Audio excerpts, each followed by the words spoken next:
ఈ మకర రాశి వారికి వారి యొక్క జాతక చక్రాన్ని ఒకసారి మనం పరిశీలించినట్లయితే ఈ ఫిబ్రవరి నెలలో వారికి ఏం జరగబోతుంది, అలాగే వారికి ఏ విధంగా ఉండబోతుంది అన్న దాని గురించి ఒకసారి మాకు తెలియచేయరా గురువు గారు?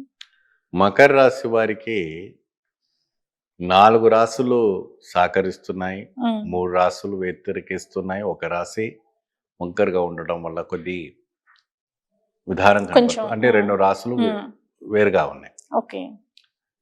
ఈ ఒక ఎవరి జీవితంలో అయినా కళ్యాణ విషయంలో, సంతాన విషయంలో, ఉద్యోగం విషయంలో, మరియు అదే విధానంగా రైతులు పాడి పంటల్లో మంచి లాభం రావాలని ప్రతి వాళ్ళు కోరుతుంటారు.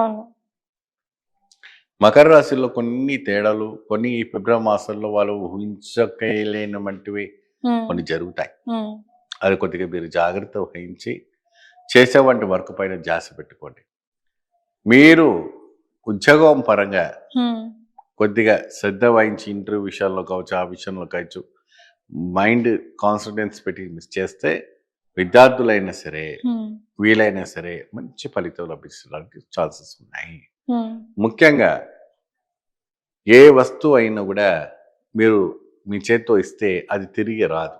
కాబట్టి అది ధన రూపైనా కావచ్చు, వస్తు రూపైనా కావచ్చు, బంగారు రూపైనా కావచ్చు, మీరు ఇచ్చేటప్పుడు ఒకసారికి 2 సార్లు ఆలోచించి ఇస్తేనే చాలా మంచిది.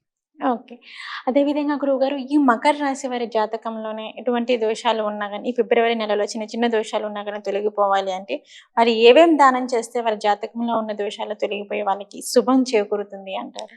మంగళవారం రోజునే ఆంజనేయ స్వామి ఒక వ్రతము, ఆంజనేయ స్వామి ఒక ఆలయ ప్రదక్షిణము, ఆంజనేయ స్వామికి ఆకు పూజ చేయటం వల్ల మంచి విశేష ఫలితం రావటం జరుగుతుంది. మకర రాశి వాళ్ళు ఆ ఒక జిల్లేడు ఆకుని స్వామికి సమర్పిస్తే ఆ ఒక గ్రహ దోషాలు ఏదైతే ఉందో నిర్వహిస్తారు. ఓకే గురువు గారు, ఇక ఆలయాల పరంగా మనం చూసుకున్నట్లయితే ఏ ఏ టెంపుల్స్ దర్శించుకుంటే వీరికి బాగుంటుంది? వీళ్ళు శివాలయం దర్శనం చేసుకోవచ్చు, ఆంజనేయ స్వామి దర్శనం చేసుకోవచ్చు.